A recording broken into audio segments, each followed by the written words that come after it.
as a mum, you always want to be making sure that you're doing the best you can for your child. And when you're starting to navigate a process like an autism diagnosis, which can be long and lengthy and unfamiliar and quite difficult to navigate because you just don't know what to expect. When you're faced with terms like ADOS and Bosa, it can just feel very, very overwhelming. It's like stepping into a maze without a map. And I know firsthand just how difficult this can be and how unsettling this can feel, having been through the autism diagnosis and assessment process with all 4 of my children. So today, in this podcast episode, the Real Talk with Rhi podcast, hi, I'm Rhi, welcome back to the podcast. I am going to share with you my experience of both the ADOS and the Bosa assessments, because I have been through both with various children, and it is my understanding that in different parts of the country, some parts are now doing the ADOS, some parts are still doing the Bosa. And although I'm not a doctor, full disclosure, this is not intended to be medical advice. My hope is that by the end of this podcast episode, you're going to feel a little more confident because you're going to know a little bit more about what to expect from the assessment, whether your child is going for the ADOS or the Bosa, and then it'll just feel a little less worrying because I just feel like as a mum, knowledge is kind of power, and this whole process, in a way, you can feel kind of helpless, like you're trying to advocate for your child. And I know firsthand how stressed that made me. So hopefully shedding a little light on what's going to go on. And I know you're probably worrying, is this going to be stressful for me? Is it going to be stressful for my child? Are they going to cope with it? Is it going to cause meltdowns? Well, sit back and relax, and I will share with you my experience, which will hopefully to offer you a little bit of comfort in this, what I know is probably quite a difficult time.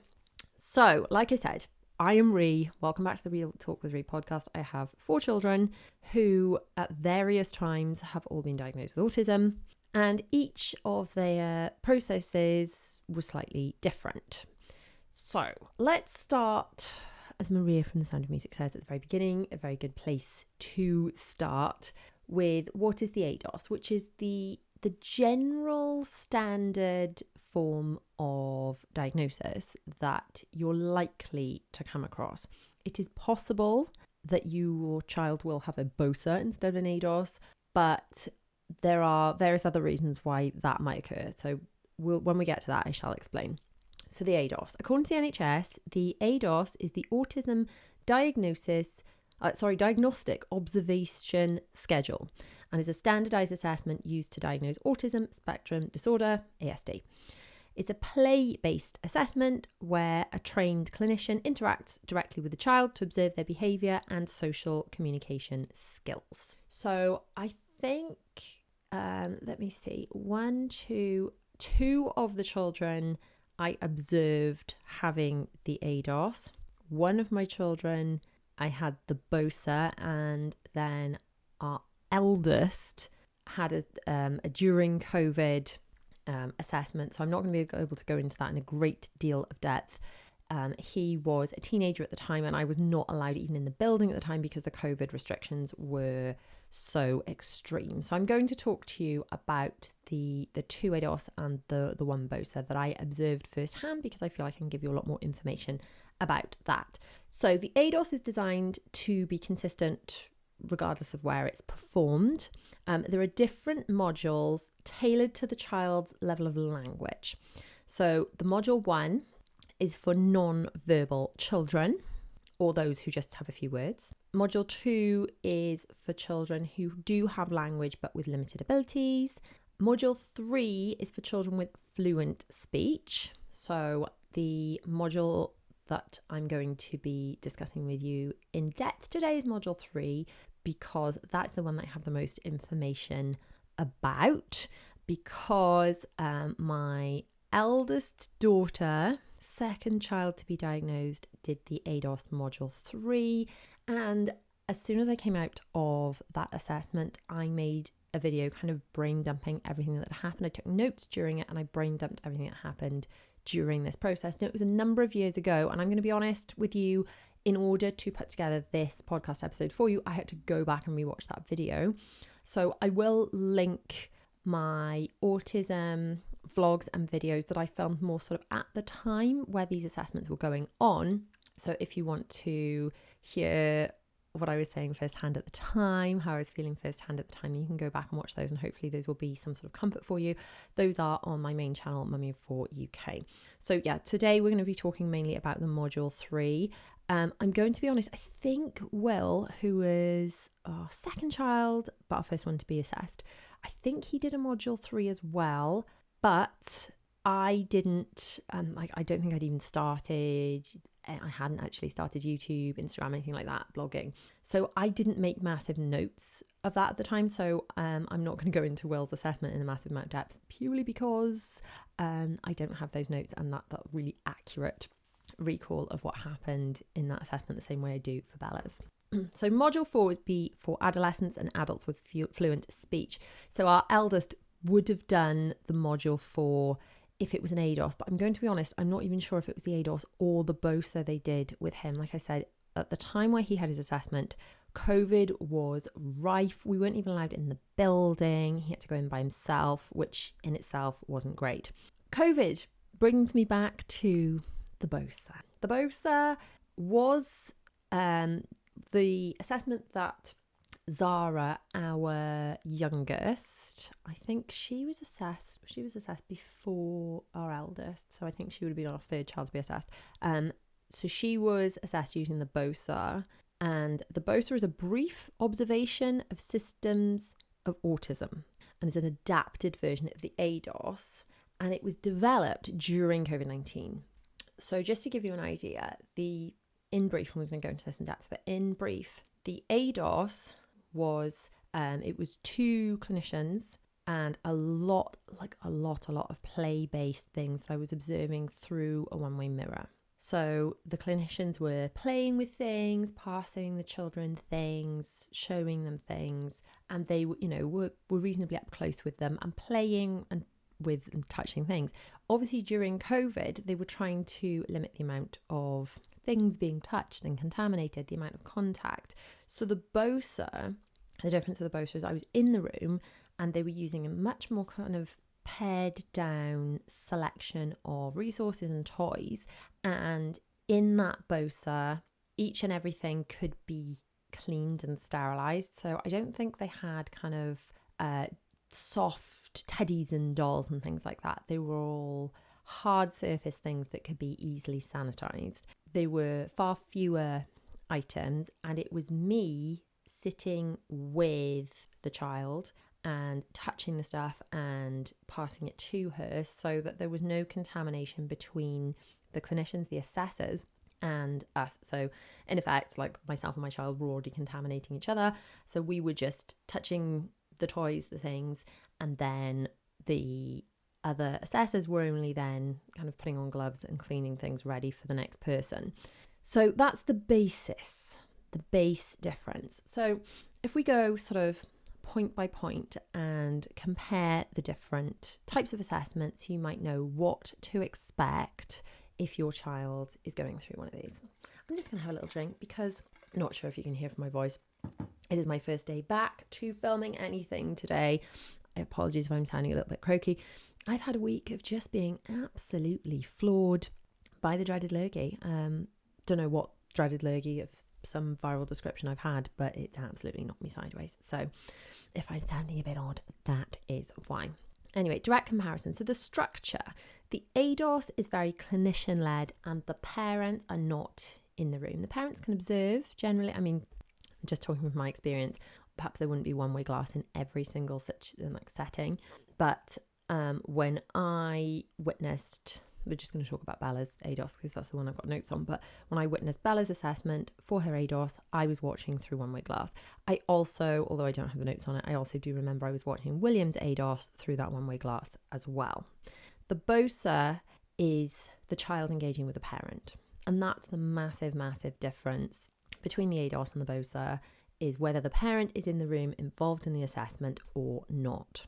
So the observation environment's different too. For the ADOS, it offers a structured and controlled environment where the clinician is sort of manipulating the environment and can therefore observe cues from the child. The Bosa is more relaxed. It's more familiar because the parent is involved and the parent is therefore interacting with the child. So therefore, the way that it's marked is different because obviously with parental interaction, it's going to sort of show different aspects of the child, different results. So the ADOS, by all accounts, still remains the gold standard, but the Bosa came in during COVID-19 where the ADOS just wasn't possible because social distancing was a thing. I mean, I know that COVID's not by any stretch gone, but it does seem like now, filming this in 2024, that it seems like a million years ago, doesn't it? That they had to wipe every single thing between every single child. It was quite an extreme time. And obviously there was a time during full lockdown where they weren't doing anything at all. And then they built up this backlog of children that hadn't been assessed. And if you go back and watch the playlist of videos where I was trying to get Zara assessed, and I really felt that she did need an assessment, and it turns out my gut instinct was correct, she was diagnosed, it felt like they had such a big backlog at the time that, in my experience, they were kind of looking to thin down the list, because if you go back and watch those vlogs, then they didn't want to assess her at all. They did obviously end up assessing her when I pushed back somewhat and was like, no, I don't want to be dismissed here. I need to be heard, and she needs to be assessed. And then she was assessed, and it turned out I was right to have pushed. But the Bosa came into being because the ADOS couldn't exist. That couldn't be done. It just wasn't possible. And then this Bosa assessment came in so that assessments could be carried out and they could start getting through that backlog. So obviously both of these assessments are going to have their limitations and their strengths. The ADOS provides more of a sort of, I would say, a scientific setting, in that parents are not there in the room influencing the child. And I'm not saying that you as a parent would attempt to skew the results either way. But I know that when I can remember watching Will's assessment, and honestly, when I think back to Will when he was assessed compared to the child that you will have seen now in vlogs, who's 12, who is just, I mean, he's amazing. I know I would say that he's my child. Everyone thinks their own child's amazing, but he is coping so well. He's in mainstream school. He is thriving. He's always been incredibly intelligent, but he's incredibly bright, and he interacts with people so well. And more than anything, he'll speak to you. Back when he was assessed, this is not the case. And I'm not saying that his autism has gone away, because it's a lifelong thing, isn't it? It's how you're wired. It's not something that you get and then it goes. It's just, you either are neurotypical or you are neurodiverse, and my children are neurodiverse.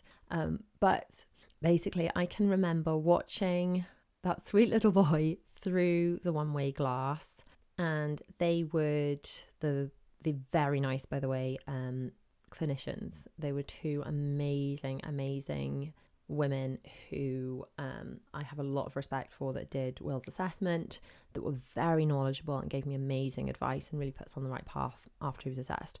But they were doing these little mini tests with him where they were asking him questions, and I could tell from what they were asking what they were expecting from him. And then I watched him, it sounds awful, but I kind of watched him fall flat on his face time and time again as they would ask him these questions, and then he would not give the answer that they would expect from a neurotypical child. But then I felt myself at the time wanting to jump in and interject and help him, because that's what I was used to doing at the time. I knew that if someone in like normal life would have said, asked him a question about something, then I would have almost translated and bridged that gap and stepped in and helped him communicate. Now, I'm not saying for 1 second that he found the process stressful, because honestly, he didn't. I watched him through that one-way glass, and as much as I'd witnessed many, many meltdowns for various other things, for him, it was a pleasant play experience. And when I say he fell flat on his face, it was more like they were offering him opportunities to interact and he was snubbing them, in effect. So he was only falling flat on his face in that he wasn't doing what they would expect from a neurotypical child, and therefore showing up the autism. But I think the point I'm trying to get to through this very long-winded point is that through the ADOS, if I had been in the room, it would have been very difficult for me to keep quiet and being like, oh, you know what I mean? Well, oh, you know this, and want to try and help him. Not because I wanted to skew the results, but because that's what I did in day-to-day life. And I was that kind of bridge at the time to encourage him, I guess. And the fact that I wasn't in the room probably helped to show that up more accurately and in a more obvious way than if I'd been sitting there in the room. It would have been really hard for me to just be like, don't say anything. So the Bosa, obviously the child, is perhaps more likely to be comfortable if you're sitting there with them, but there is a concern that obviously if the parent is there and compensating for them a little, then some signs may be missed. So of the two, the ADOS, I would say, offers more clarity. And I'm not saying that the Bosa can't, excuse me, that's my stomach rumbling, I'm hungry.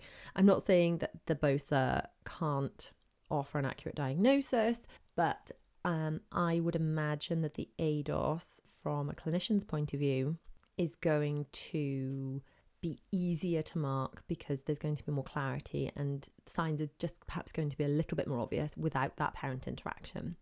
So my experience, both girls, I'm talking about my two girls who are my youngest children. Bella had the ADOS. It was actually earlier in the year. So I guess COVID was a thing in the world, but lockdown was not a thing yet. I think COVID was in the news, but it hadn't impacted day-to-day life in the form of shutdowns and masks and things in the UK. So she had her ADOS early in 2020, and it took place within the NHS in the area of the country in which I live during the time in which my children were assessed. Children under the age of 5 came under the health visitor in the NHS, and then school-age children were assessed through the school. So 3 out of my 4 children were assessed through the NHS, through the kind of under 5 bit. And my eldest was school age, so he was assessed through the school, which I'm going to say through our experience, I'm not going to say this is the same experience everywhere, and in the area of the country you are, it's likely to be different, but the school process took longer and felt kind of clunkier, and I didn't feel as involved as a parent because so much of it was done in school kind of without, it's not to say I wasn't involved at all because I had to fill in forms and things, but it was without as much kind of involvement then, as much parental involvement. And although his assessment, we had to physically drive him somewhere, we weren't allowed in, again, a COVID thing. So Bella's assessment took place through the NHS in an NHS setting, and I had to sit and watch through a one-way mirror. The structure was the assessment was run by a therapist, and it was so very play-based. So there were examples, and like I said, you can watch that video where I went through step by step each thing that was in that ADOS. Literally, it was fresh in my mind, and I just went through in a lot of detail. So obviously, in this episode, I'm gonna talk to you about the general overview and my thoughts on them. But if you want literally blow by blow exactly what happened and how I felt she responded and how I thought that they were going to mark her at the time, then I will link that video below for you to watch. So I wasn't in the room with her, and she was with these clinicians who were lovely. They were on the floor playing with her. There were lots of lovely toys, and the observations of things that they came up with when they kind of ended up doing the debriefing with me were things where, like, there were no meltdowns involved, but they were observing things like She doesn't talk with her hands. None of my children talk with their hands. I talk with my hands all the flipping time. I can't keep my hands still. But my children with autism don't use gesture and talk with their hands the way that lots of people do. And certain things were observed, like she spent a lot of time setting up the play, but not much time doing the play, that kind of thing. So these things were observed in her assessment, and it was not, I would say it was not at all traumatic for her. For me, the process itself wasn't traumatic. I wasn't watching, I guess I was worried that she'd be upset, but I wasn't witnessing her being upset and not able to get to her. It wasn't anything like that at all. It was more like I was just anxious that she might be upset. And more than anything, I guess the anxiety of having to fight to get the children assessed, and then eventually they're in front of assessors, and are they going to get it right? And are they going to mask on the day and it's not going to get picked up? And all those kind of concerns were going on with me. However, she was absolutely fine. I just really want to reiterate that she was not upset. So examples of some of the tasks that she had. So Bella was given a piece of paper with zigzag shapes and puzzle pieces that would fit on the paper. And the therapist handed her a few pieces and observed to see if she would ask for more. And she didn't verbally ask for more. She just took more when she wanted them. So they were looking there for, was she going to communicate using language for those things, or was she just, and she didn't, even though her language was exceptional at the time. So she was more than capable. She had the vocabulary. She just didn't see the need at that point, I guess, to ask. There was a picture book task.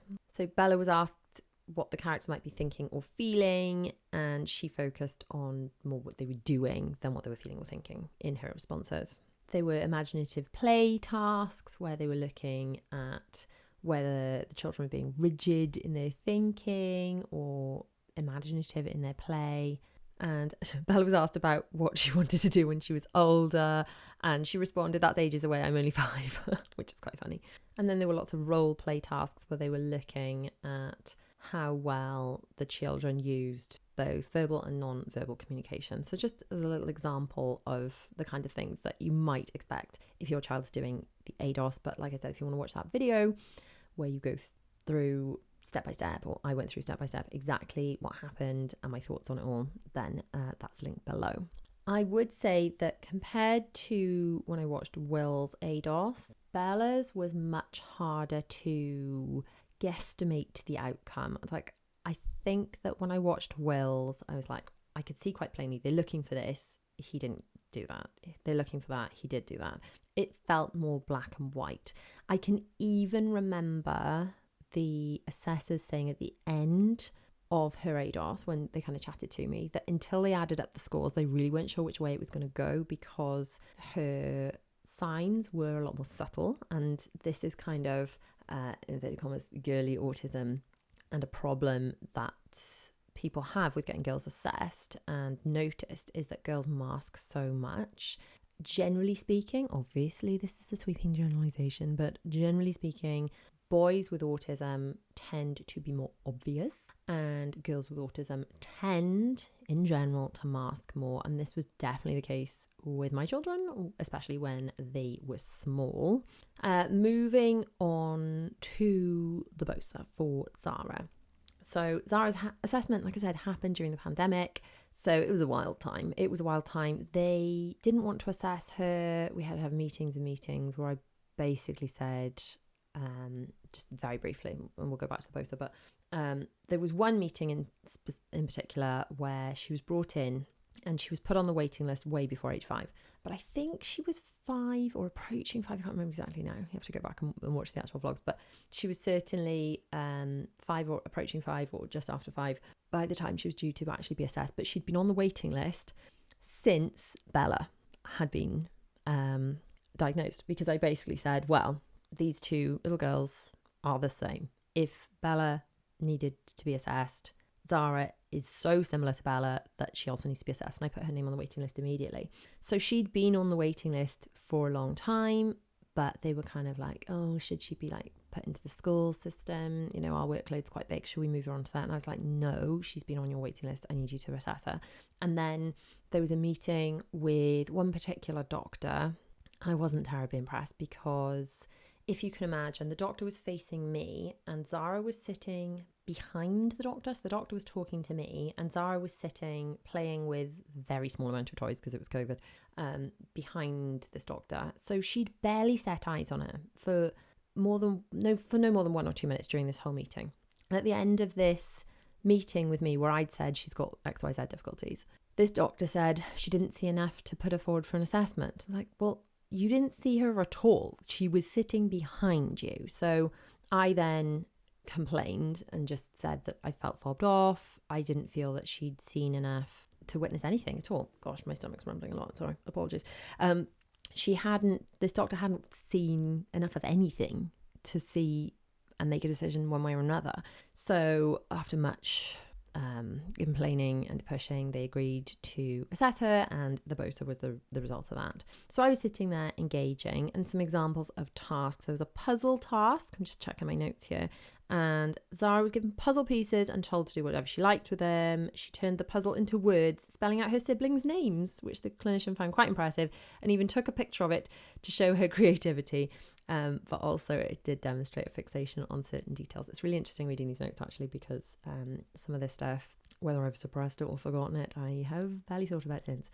So they noticed that Zara did demonstrate basic gesture. So she was nodding and using her fingers to indicate numbers, but she was not talking with her hands in any way. And the interaction with toys, similar to Bella, Zara displayed a certain level of fixation. She became very focused on making puzzle pieces into specific words, which was something noted as significant. So the whole experience for both of them, I found emotionally quite overwhelming, but not for the reason you might think. I guess I was worried, would it stress the children out? Because I'm always worried, would things stress the children out? As a mum of children with autism, if you're also a mum of children with autism, I'm sure you'll understand that. But I didn't find the actual process itself, with hindsight, if someone could have just like shown me a video of it, I would have been like, that's fine, that's not stressful at all. But the process in its entirety, from realizing the children needed to be assessed, it was all the pushing and the fighting and that's what I found stressful. The ADOS and the Bosa themselves, I felt were only really stressful because they were the culmination of all of this fighting. And at any stage, I felt like the children could have been like, no, they don't need it, out you go, if I hadn't kept pushing. And that was the kind of general feeling I had through the whole process. I felt that if I didn't advocate properly for my children, if I didn't get them to that place where they could get the assessment, then I would be letting them down. And obviously, if I hadn't advocated specifically for Zara, they would not have assessed her. They would have said, we don't see enough evidence to assess, and she wouldn't have been assessed. She is a child with autism. She would not have been assessed. And although I feel that in the primary school that the girls are in, they're very well taken care of and their needs are met quite well, I'm noticing that although Will's challenges seem to be taken more in his stride as he gets older, poster child for early intervention, I'm telling you. The girls, I feel that, and again, this is a sweeping generalization, so don't come for me, but I feel like the girls face more challenges just because they're girls. So if you've got girls and boys in primary school age, you may have noticed this difference, that boys seem to shrug things off so much more. These boys just seem to have this vibe of being very unbothered. If you're a teacher, you may notice this, that they don't seem to hold grudges. There's not this kind of nasty, undertone of bitchy behavior that you seem to get within groups of girls, even from a younger age. And the mean girling, the boys don't do the mean girling, and it's like the girls are more bothered as a group. I'm not talking about my girls specifically, I'm talking about girls generally, even from a young age, from much younger than you would expect, seem to be dealing with peer pressure and, who's wearing what and who's got what. The stuff that with the boys, my boys anyway, seem pretty unbothered with almost right the way through. And obviously I'm only speaking from my own experience, from my boys who are on the spectrum. But I have already noticed a difference. And I can remember one of the teachers, when Will was in year 1, saying to the parents of one of the girls that you may have had boys, but having girls is going to be such a different experience for you because they're already in year 1 dealing with an element of this mean girling. So I know that if Zara hadn't been assessed, although at the time when she was 5, she might have been seen to be outwardly coping, as the stresses and the challenges that they face as they get older become greater, then she wouldn't have coped as well without the extra support that she's now able to receive. And I think the biggest one for me is that jump into secondary school, that jump into the teen years. And you hear so many stories of girls, specifically undiagnosed girls who don't have the extra support, just hitting the teen years where puberty kicks in, everything's just a lot more difficult, and you're dealing with all the social difficulties. And let's not even get me started on the additional pressure on teenagers these days with social media. But undiagnosed girls can face like severe depression when those extra pressures become apparent at that sort of very difficult and critical age. So I know I would have failed Zara if I hadn't got her in front of that assessment. So back to what I was saying, the ADOS and the Bosa themselves were not stressful. The whole process was stressful because it felt like a battle. And I didn't realize at the time how stressed I was, but I came out in a rash all over my face the day that Will had his ADOS, literally all over my face. And that was probably a stress reaction. So Will was not stressed out by the playing he did in that assessment. And with hindsight, I didn't need to be stressed out about that assessment. If someone had given me a crystal ball and gone, it's all going to be okay, you can chill. The assessment's going to be fine. It's just playing. It's lovely. And I think that no one's going to take that away from you. You are going to get your children to that assessment stage, and then you're going to know whether they need that support or not. Because ultimately, it's just coming down to how you can parent your children, knowing their needs. And that's what it was all about for me. So if you are a parent going through either of these, what would be my advice to you? I mean, ultimately, you need to trust your instincts. If you feel in your gut that there is something that he's looking at, then you need to advocate for your child. Because if you're not going to, then other people probably will not, sadly. And whether your child has an ADOS, which is probably the standard, depending when you're watching this and where you are in the world, is probably in the UK the one that most areas are using. But although apparently some areas are both using the Bosa, whether you're having the ADOS or you're having the Bosa, neither are anything to worry about.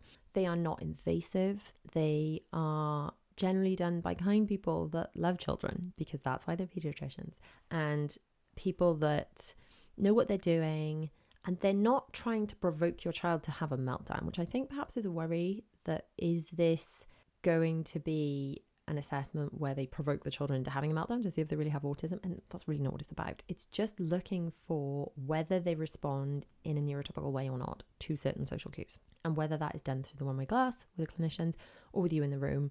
That is not anything that I want you to worry about, because ultimately that is a kind way of getting your child the help that they need. It's a way that they don't really even know what it was. I mean, my children do remember going to this place, and sometimes they talk about it where they played with the toys.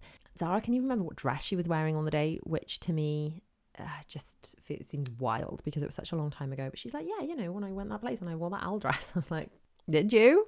I don't know. Did you? That detail did not stick in my brain. But they remember even now, and they remember it as a pleasant thing. And I think if there's one thing you can take away from that, is that your children are highly unlikely to be traumatized by this process, and therefore hopefully you won't be either. So if you are going through the autism assessment process, I have got a really helpful resource for you, and it is the document that I wish someone had given me, and it's 100 Signs of Autism. It's not a medical document, but it is something that hopefully will help you just become aware of the signs and symptoms. And this is something that you want to be using way before the ADOS and the Bosa, where you're at the stage where you're in that kind of filtering process of, does this child need to be assessed or not? The stage way before the ADOS or the Bosa, where they're gathering information, they're collecting this information, and they're kind of gathering evidence. And for me, I went to so many meetings where especially with my first child that was going through the process. They'd be like, does he do this? And I'd be like, I don't know, I've not been looking out for that. Panic. And I just felt like the worst mother ever. So click on the video on screen now if you want a bit more information about that, or I've got another podcast episode I know you'll love, or check out my Patreon for some early release videos, but more hanging out with me and some extra resources in there that I know you're going to find super helpful. So thank you so much for tuning in to another episode of Real Talk with Rhi, and I shall see you in the next one. Bye.